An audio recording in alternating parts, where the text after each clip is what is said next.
I've described Conan, he's like an Apache warrior who's left his tribal lands, and he comes out into the world of civilization sort of attracted to it, but then, you know, he sees a train being built and train tracks, and he understands that, like, my world, the world of my people is kind of ending.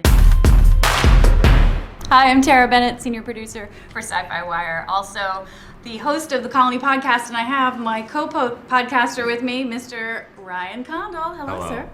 How are you? It's great to have you We're here. on camera. I know we're on camera. It's always we're not just doing the radio disembodied plays right voices anymore. But no, Yeah. Creator of Colony and also co-screenwriter of Rampage, which is out available now on home video and Blu-ray and all the VODs. Physical media. Yeah.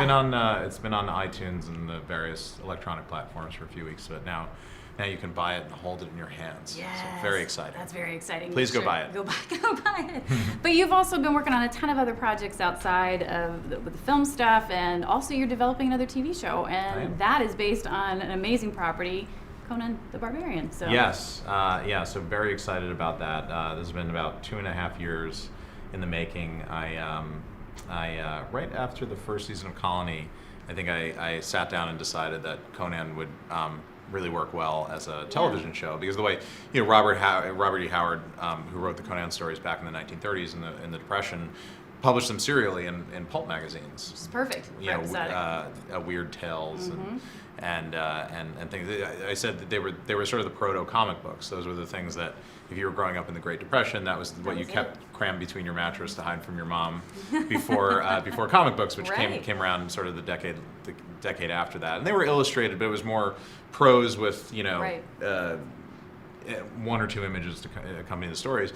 But they were these episodic adventures of Conan, and I think the reason a lot of people struggled, other than John Milius with the first movie, to make a compelling Conan movie is because the stories, the Howard stories, never really followed that rhythm of the big epic with the third act confrontation. Right. They were adventures in Conan's life, and if you put the stories together chronologically, it told this tableau, this evolution of a character over time. So I went to the rights holders, these guys at Pathfinder Media, who run the whole Robert E. Howard library, and I basically Trojan horsed myself into the meeting. I took a general meeting with them, and then I put together this presentation of, like, here's how you do Conan on TV, which they tell you never to do because it scares people. But they were very taken with me and my passion, and we ended up putting it together, and now it's with Endeavor Content, which is WME's producing wing. And I've written 3 scripts. So I've written the first 3 episodes,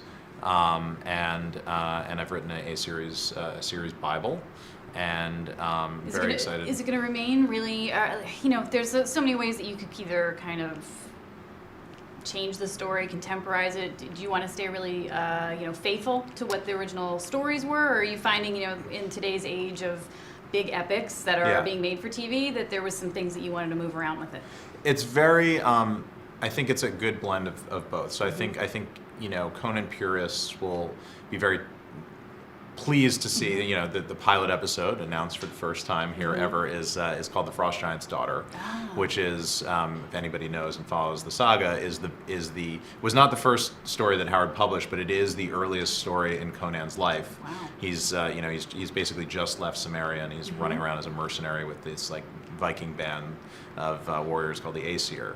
And so it covers that story, and so the idea is to take the Howard stories were all published sort of, you know, out of order. The first Conan story ever published was a King Conan story, so he's already king, it's, you know, late in his career. So I've put them back in order, and the idea is to try to tell Conan's story over the time of his life, and we've done a particular thing structurally that I think, you know, makes it interesting. So it's hewing close to the spirit of Conan, the stories, and then but I've also introduced a more serial element to tie everything together and keep it going. So I would say it's half very, very, very faithful to the stories, and then there's a bunch of new stuff that we've done for the TV show. But it's very faithful to the spirit of the Howard Conan character. That's exciting, just because this also feels like it's time. TV is the right medium where you can really have a place to tell a longer story with it, which is great. Yes, and you can do the level, the level of violence and brutality, and explore the themes of barbarism clashing with civilization. Yeah. I've described Conan. He's like an Apache warrior who's left his tribal lands, and